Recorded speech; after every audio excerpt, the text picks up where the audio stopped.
Hello students,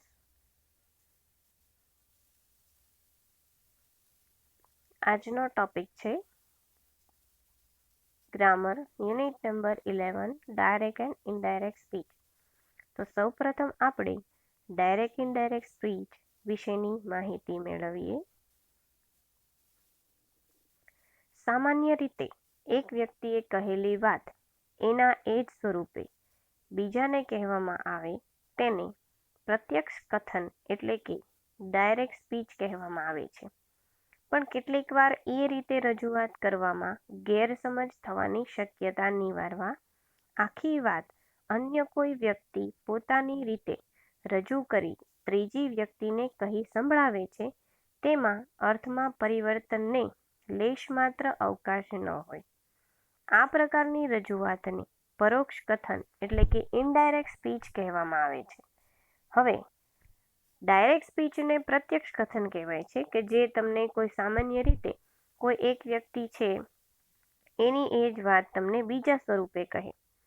પણ હવે indirect speech એટલે કે પરોક્ષ કથન એટલે શું કહેવાય, તો કે કોઈ વાત છે એ ડાયરેક્ટલી તમને કોઈ કહે અને એમાં ગેરસમજ ન ઊભી થાય તેની માટે ત્રીજી વ્યક્તિ એની એ જ વાત છે એ તમને સંભળાવે છે, તો એને કહેવાય છે ઇનડાયરેક્ટ સ્પીચ.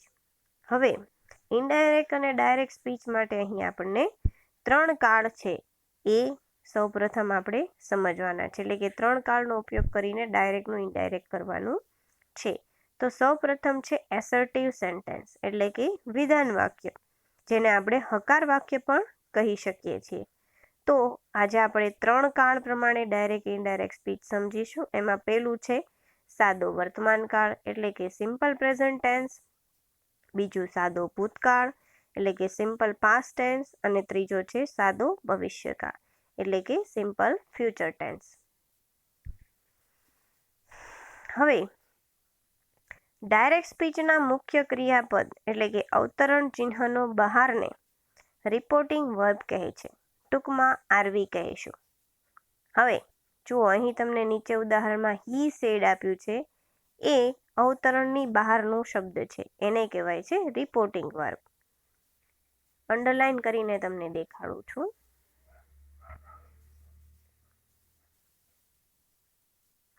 જુઓ, આ જે મેં લાઈન કરેલો શબ્દ છે હી સેડ એટલે કે ઉપરના વાક્યમાં છે એ હી સેડ એ છે રિપોર્ટિંગ વર્બ.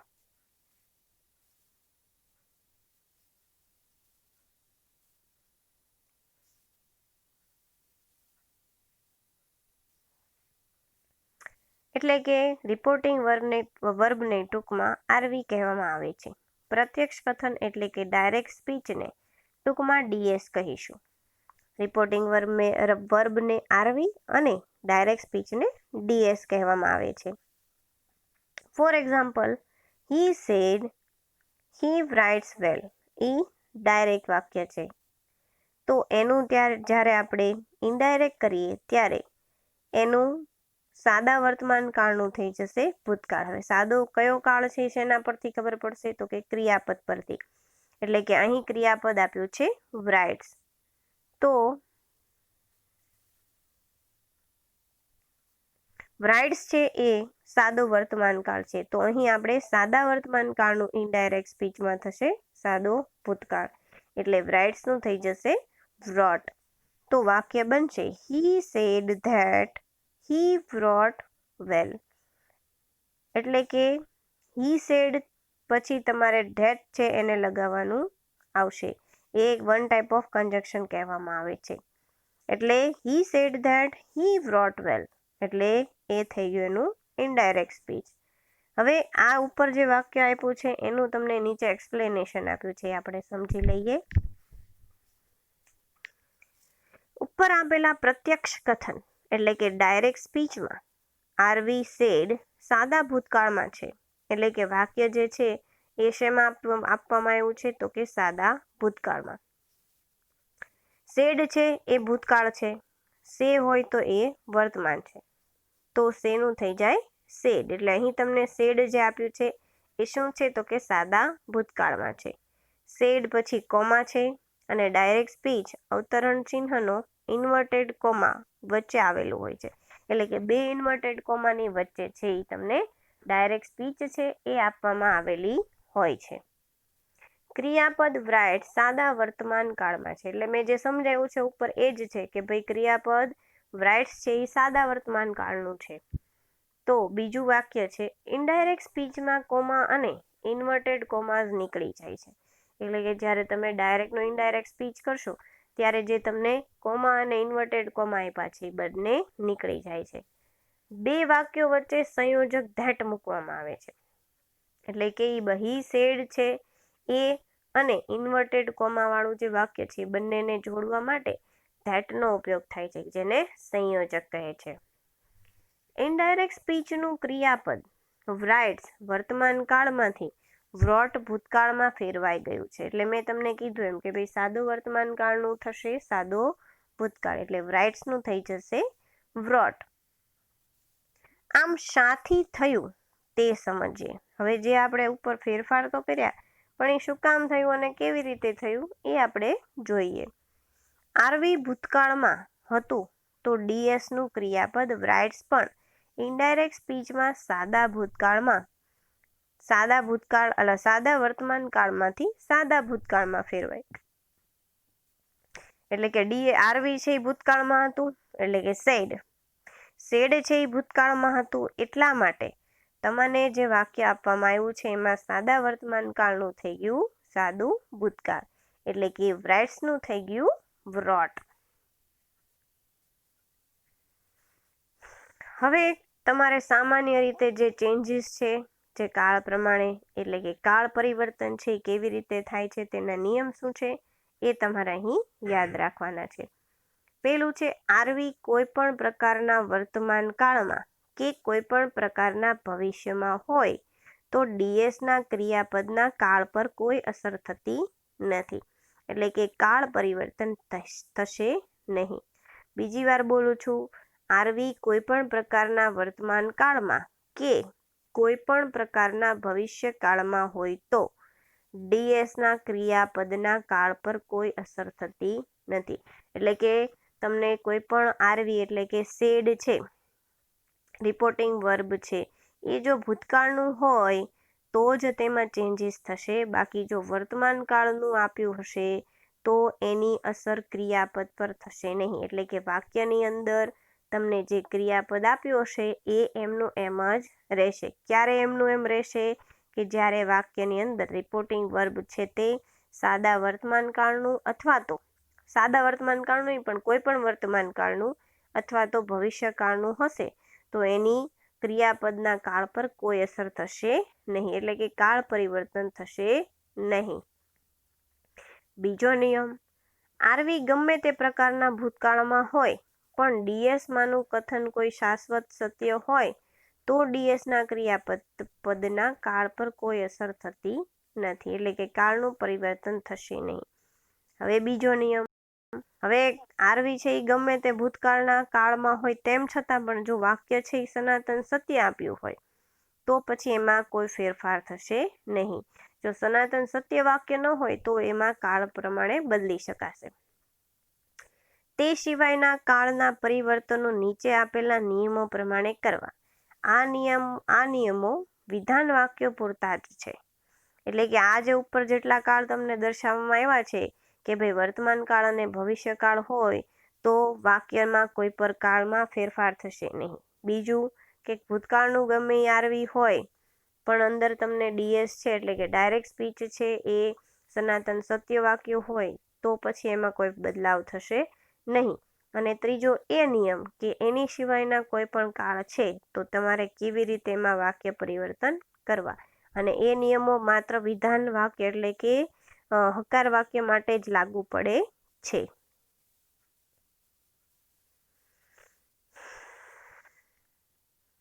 આરવી કોઈ પણ પ્રકારના વર્તમાન કાળમાં કે ભવિષ્યમાં હોય તો ડીએસના કાળમાં પરિવર્તન કરવું નહીં. પછી બીજું આરવી કોઈ પણ પ્રકારના ભૂતકાળમાં હોય તો પણ ડીએસના શાશ્વત સત્યના કાળમાં પરિવર્તન કરવું નહીં. એ બંને આપણે સમજી લીધું. હવે ત્રીજું કાળ પ્રમાણે છે કે આરવી કોઈ પણ પ્રકારના ભૂતકાળમાં હોય તો ડીએસના સાદા વર્તમાન કાળને સાદા ભૂતકાળમાં ફેરવું. એટલે કે જ્યારે તમને આરવી છે એ કોઈ પણ પ્રકારના ભૂતકાળમાં આપ્યું હોય, એટલે કે સેડ આપ્યું હોય, ટોલ્ડ આપ્યું હોય, તો તમારે ત્યાં તેમાં ચેન્જીસ કરવાના રહેશે. કઈ રીતે? તો કે સિમ્પલ પ્રેઝન્ટનું થશે સિમ્પલ પાસ્ટ ટેન્સ, એટલે કે સાદા વર્તમાન કાળનું થશે સાદો ભૂતકાળ. જે આપણે આગળ ઉદાહરણમાં જોયું કે હી રાઇટ્સનું થઈ ગયું હી બ્રોટ. ત્યારબાદ ડીએસના સાદા ભૂતકાળને પૂર્ણ ભૂતકાળમાં ફેરવો. હવે સાદો વર્તમાન કાળનું વાક્ય તમને આપ્યું છે તો તમે એને સાદા ભૂતકાળમાં ફેરવ્યું, પણ સાદો ભૂતકાળ આપ્યું હોય તો તમારે કયા કાળમાં ફેરવવાનું? તો એનું થશે પૂર્ણ ભૂતકાળ. એટલે સાદા ભૂતકાળનું થશે પૂર્ણ ભૂતકાળ. ફોર એક્ઝામ્પલ, હી વ્રોટનું થશે હી હેડ written. હી વ્રોટનું થશે હી હેડ written.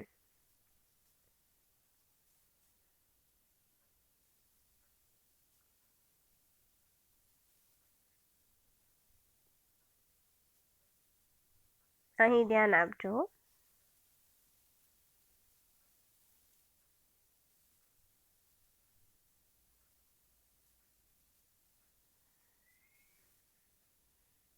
જો simple past to past perfect એટલે કે હી વ્રોટનું થશે હી હેડ written. ત્યારબાદ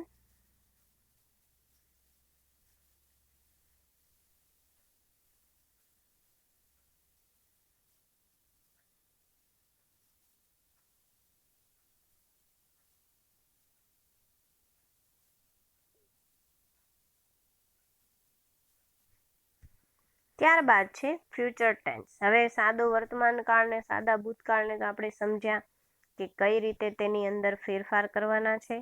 તો હવે ત્રીજો કાળ છે સાદો ભવિષ્યકાળ એટલે કે ફ્યુચર ટેન્સ. ડીએસમાં આવતા અન્ય સહાયકારક ક્રિયાપદોનું નીચે પ્રમાણે પરિવર્તન કરવું. હવે ઉપર તો આપણને સમજાવી દીધું કે સાદા વર્તમાન કાળનું ભૂતકાળ, સાદા ભૂતકાળનું પૂર્ણ ભૂતકાળ. તો હવે ફ્યુચર ટેન્સની અંદર સહાયકારક ક્રિયાપદોનું પરિવર્તન કેમ કરવું એ અહીં આપણને આપ્યું છે.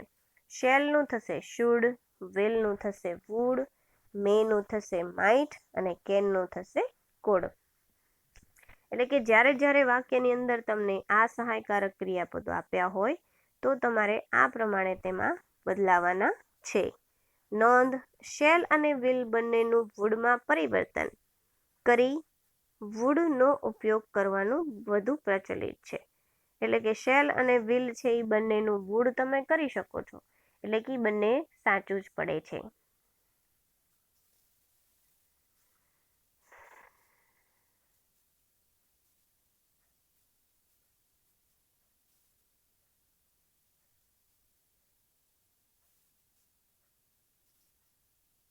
ત્યારબાદ ડીએસના બીજા પુરુષના સર્વનામો એટલે કે યુ, યોર,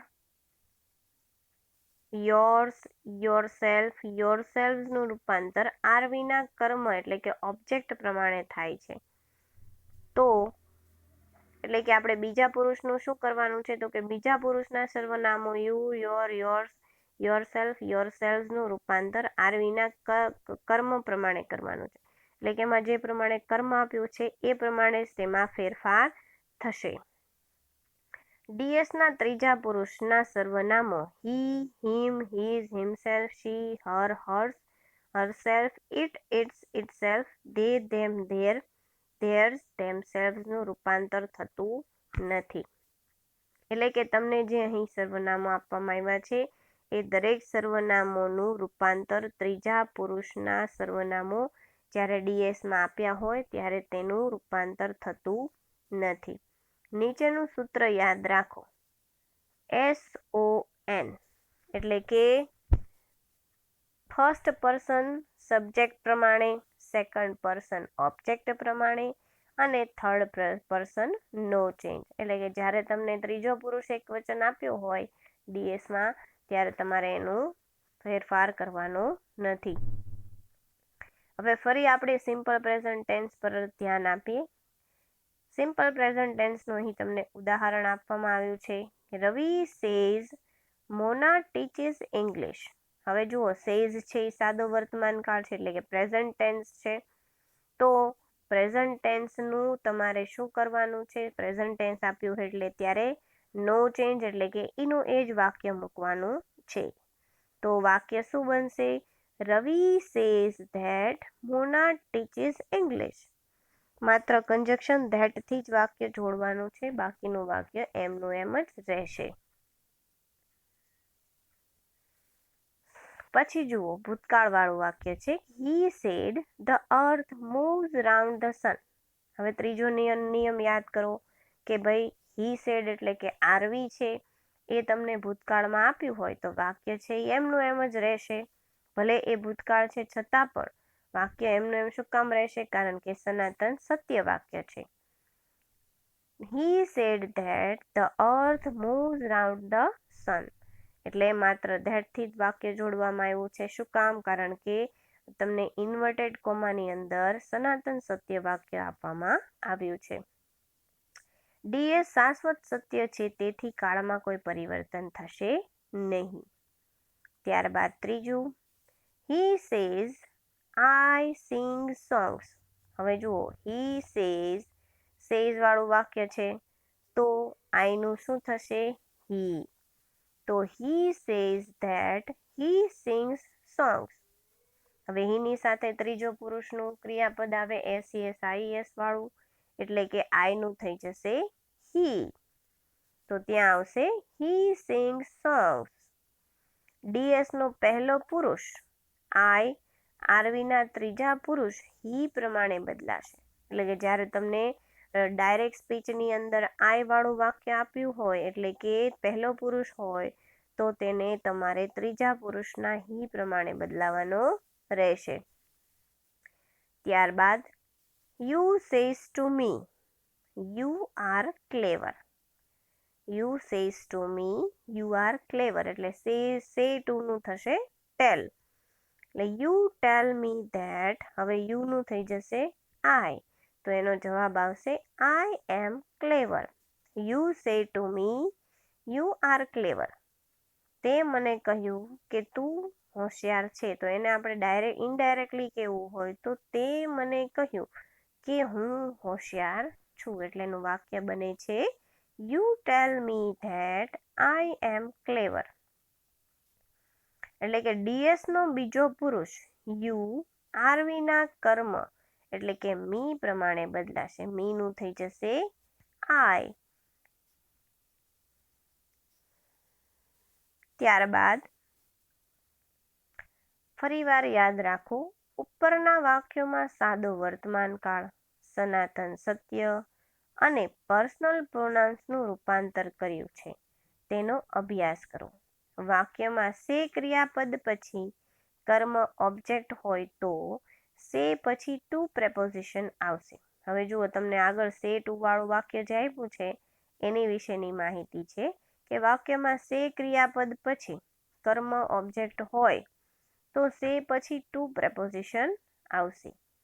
ડીએસમાં સે પછી કર્મ આવેલું હોય તો ઇનડાયરેક્ટ કરતી વેળાએ સેને બદલે ટેલ ક્રિયાપદ છે તે જે તે કાળ પ્રમાણે આવશે. ફરીવાર બોલું છું કે ડીએસમાં સે પછી કર્મ આવેલું હોય એટલે કે સે તમને આપ્યો પછી તરત જ કર્મ આપેલું હોય તો ઇનડાયરેક્ટ કરતી વેળાએ સેને બદલે ટેલ ક્રિયાપદ છે તે મૂકવામાં આવે છે. ત્યારબાદ ક્રિયાપદ સે ક્રિયાપદ સકર્મક હોવા છતાં પણ કર્મ ઓબ્જેક્ટ વિના આવી શકે છે પણ ટેલ માટે કર્મ હોવું જરૂરી છે. હવે સે ક્રિયાપદ છે એનું સકર્મક હોવા છતાં પણ કર્મ ઓબ્જેક્ટ વિના આવી શકે છે પણ ક્યારે? તો કે જ્યારે તમને ટેલ છે એમાં કર્મ હોવું જરૂરી છે. જેમ કે હી ટેલ્સ તો એ ખોટું છે, હી ટેલ્સ મી તો એ સાચું છે, હી સેઝ તો એ સાચું છે, હી સેઝ ટુ મી તો એ સાચું છે, હી સેડ હિમ તો એ ખોટું છે. એટલે કે આ દરેક વસ્તુ છે એ તમારે લાઇન ટુ લાઇન યાદ રાખવાની રહેશે. નોંધ છે ટેલ ક્રિયાપદ સાથે ટુ પ્રેપોઝિશન કદી વપરાય નહીં. એટલે કે ટેલ જ્યારે તમને આપ્યું હોય ત્યારે એની સાથે ટુ આવતું નથી કાં તો પછી સેઝ ટુ મી કહેવું પડે અથવા તો ટેલ્સ મી કહેવું પડે અથવા ટેલ્સ કહેવું પડે. Four example, he says to me you R great. જુઓ બોક્સની અંદર આપેલું શબ્દ છે એ જુઓ, તો એનું થશે સેઝ ટુનું થશે tells. He says to me નું થશે હી ટેલ્સ મી ધેટ. હવે એમાં તમને મી આપ્યું છે તો એનું થઈ જશે આઈ, તો એ આવશે આઈ એમ ગ્રેટ. એટલે યુ આર ગ્રેટનું થઈ જશે આઈ એમ ગ્રેટ.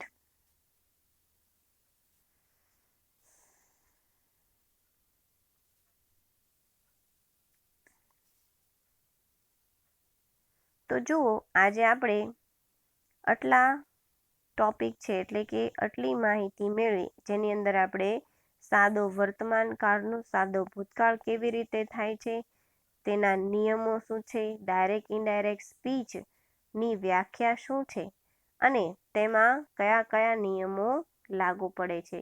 જેની અંદર આપણે 3 નિયમ છે એ મુખ્ય જે સમજ્યા કે સાદો વર્તમાન કાળનું વાક્ય આપ્યું હોય જેની અંદર આરવી છે એ જ્યારે તમને સાદા વર્તમાન કાળમાં આપ્યું હોય તો તમારે એનું એ જ વાક્ય લખવાનું હોય છે.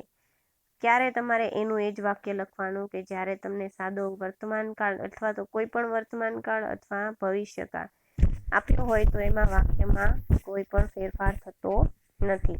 બીજો નિયમ કે જ્યારે તમને આરવી છે એ ભૂતકાળમાં આપ્યું હોય તો તમે વાક્યને કાળ પ્રમાણે ફેરવી શકો, પણ જ્યારે તમને આરવી છે ભૂતકાળમાં આપ્યું હોય તેમ છતાં સનાતન સત્ય વાક્ય ઇન્વર્ટેડ કોમામાં આપેલું હોય તો તમારે એમાં કોઈ પણ પ્રકારનો ચેન્જીસ કરવાનો રહેશે નહીં. જે તે વાક્ય આપ્યું છે તેને માત્ર કંજક્શન ધેટથી જોડવાનું રહેશે. ત્યારબાદ ત્રીજું તો કે સાદો ભૂતકાળ છે એનું તમારે પૂર્ણ ભૂતકાળમાં ફેરવવાનું રહેશે.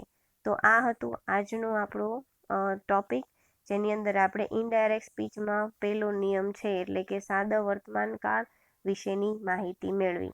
તો આની અંદર તમને જેટલી સ્લાઇડમાં તમને માહિતી આપવામાં આવી છે એ જેટલા નિયમ લખાવ્યા છે એ તમે તમારી ગ્રામરની નોટબુકમાંથી લખી લેવાના રહેશે. એ જ તમારું હોમવર્ક છે. Thank you.